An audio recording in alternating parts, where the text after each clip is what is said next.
নমস্কার, আমি সুভাষ, কবি শুভ দাশগুপ্ত। তোমার পাথরে দিয়েছি মালা, এত মালা, এত ফুল, তুমি ঠাকা পড়ে গেছো। তুমি পাথর না হলে রাগ করতে। 56 বছর আগের এক মধ্যরাতে এলগিন রোডের 3 তলার ঘরে আলো জ্বলছিল। চাদর গায়ের এক ছায়ামূর্তি পায়চারি করছিল অবিরাম।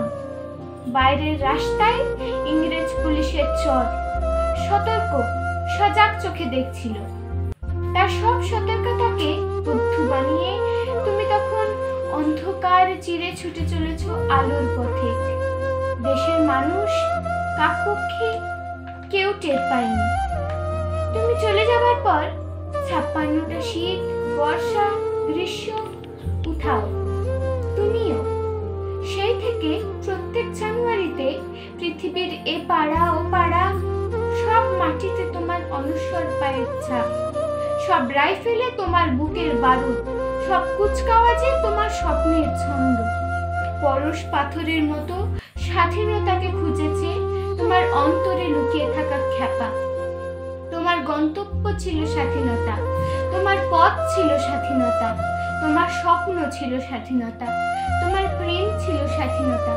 তুমি রক্ত চেয়েছিলে স্বাধীনতার জন্য, তাই তুমি পাথর। যারা স্বাধীনতার আড়ালে চেয়েছিল গদি, চেয়েছিল সিংহাসন, ইংরেজের ছেড়ে যাওয়া লুটের রাজ্যপাট, তারা রইল সুখে। ভারতবর্ষের টাকায় তাদের মুখ, তোমার নয়। ভারতবর্ষের অফিসে আদালতে তাদের ছবি, তোমার নয়। ভারতবর্ষের সংবিধানে তাদের শৈশাবুদ, তোমার নয়। ইংরেজ গরিব মানুষকে পায়ের নিচে রাখত, আমরা বড় লোকদের মাথায় করে রেখেছি। স্মাগলার কিংবা ডাকাতকে জোরহাট সভাপতির আসনে আহ্বান করেছি। ইংরেজ দিয়েছে কালা পানি, ফেলুলার জেল, আমরা দিয়েছি টিভিতে সুপারহিট মোকাবিলা আর আইনসভায় আরাম গয়ারামের খেল। 56 বছর আগের এক মধ্যরাতে পরাধীন দেশ ছেড়ে তুমি চলে গিয়েছিলে স্বাধীন এক স্বদেশে ফিরে আসার স্বপ্ন নিয়ে। তুমি ফিরে আসনি, স্বাধীনতা এসেছে, তার কাঁধের ঝুলি ভরে নিয়ে এসেছে ভোট নামক রাজস্ব যোগ্য, গণতন্ত্র নামক চিরায়ত মাচ্ছন্যায়, প্রগতি নামক লোক ঠকানো স্ট্যাটিস্টিক্স, সংহতি নামক বিস্ফোরণের চুরমার, আর ঐতিহ্য নামক মন্দির মসজিদের ঝগড়া, আর সমুদ্র হিমাচল ভরিয়ে দেওয়া ভাষণ, ভাষণ আর ভাষণ। 56 বছর ধরে তুমি পাথর হয়ে আছো।